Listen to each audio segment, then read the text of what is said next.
Didn't take them long to wipe that down.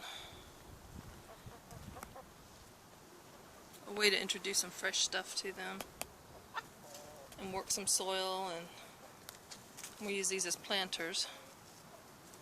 But they were full like this.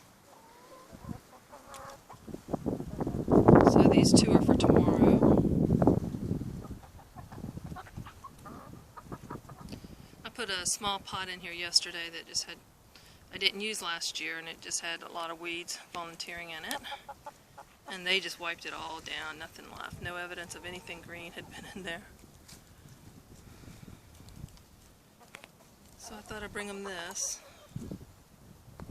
And they're enjoying it.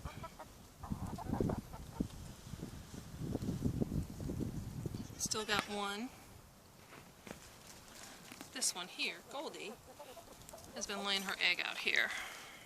She's always laid her eggs where the other ones weren't. This one, I think something's wrong with her foot. Little Red, Big Red are two oldest hens. Only pure one we have, except for the rooster. It's a Silky. See if I can get her walking. But she doesn't roost, she sits on the bottom right inside the door over there. Then we got a couple of friendlies. These are the youngest. Had them with the rooster, so they're his favorite girls.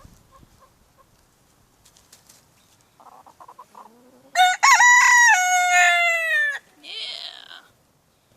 he's proud.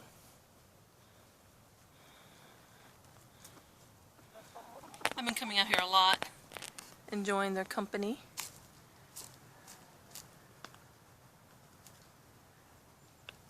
I think they're already taming down. See,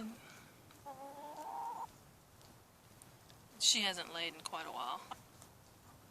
She'll go into the nesting box. I'll see her go in there and sit a little bit and then come out. Nothing done. Little Red lays an egg every so often.